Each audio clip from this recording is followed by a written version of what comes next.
Hi, this is Rick. I'm going to talk a little bit about foxing in comic books and how to remove it. We'll have a more in-depth video in the future as part of my series on conservation of paper and comic books, but this is just a quick one to get started. So foxing is it's little black dots usually on paper. This has some. It's Amazing Spider-Man king size special from 1973. There's just a little bit. It's hard to tell, but I'll have another example coming up. There's little black spots on the back you can see along the spine right here, not the spine, the cover, and a little bit along the spine of the back.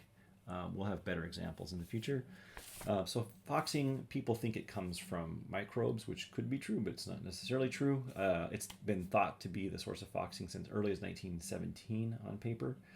But that's not always true. So it could be metal contamination, usually copper 2 or iron 1 contamination on the surface. And without fancy tools like a SEM, you can't really tell. And it can be fungal attack, and it occur at any stage of the operation. In fact, sometimes the fungus is beneath the ink and above the paper, and sometimes it's above the ink. So sometimes it starts even before the paper is the book is made, so it's already starting. And the oxidation process that occurs from the metal and being in the presence of the cellulose fiber gives you more double bonds. And the double bonds are in the cellulose structure of the paper. And the more double bonds you get, the more conjugation you get, the longer the wavelength it absorbs. At first, it only absorbs in the UV, later in the visible light, and then it gets darker spots over time.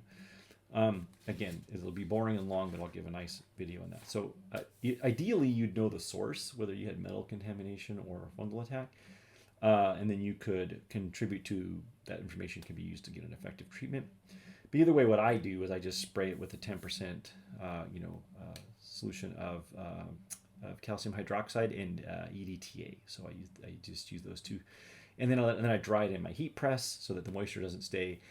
That usually either chelates the metals with the EDTA, or the calcium hydroxide will increase the pH enough to kill any bugs on the surface. And the heat press will kill the critters, and then I take it out later, and then I rub it with some Absorene or other putty that actually physically removes the parts that have been killed from the surface. And I'll show you that what that looks like next in this brief tutorial. So the first thing we start with is this Namor number 70, which has some really wide bands of foxing, which are not really foxing, but just the whole part is very clearly damaged by moisture and microbe growth. And you can see that here along the top in this picture. And here you can see the same sort of growth on the side of the book. This is Rick. We're going to clean some foxing off this book, which is due to a little bit of mold and mildew in books. This one here, we've already started cleaning, but I'll put some pictures in here. You can see where I started cleaning on the left and not on the right. This is Absorene, paper book cleaner. So I'm going to put this book down here. I'm going to put a piece of board here, and I'm going to clean this off the front here. You're going to see me rub on this surface, and it'll rub. I kind of stick and pull this foxing off this material. I could kill the stuff first with some bleach, but I'm just going to rub it like this, and it will very slowly comes off and looks more yellow over time. Stop it. Tell me, what are you doing, Nolan? Using this eraser Play-Doh to do that stuff to the dark stuff. Yeah, exactly. And what happens if you get some stuck to it? It's not that big of a deal, right? Well, yeah, but also if you bend it, then Yep, you press it back out. Right. So on this particular book, this is the before picture, before we started rubbing it, and you'll see the after in a moment. Now, we didn't spray this with anything to kill the microbes first. We just rubbed it with Absorene. It would look better if we did, but this is what it looks like, a quick.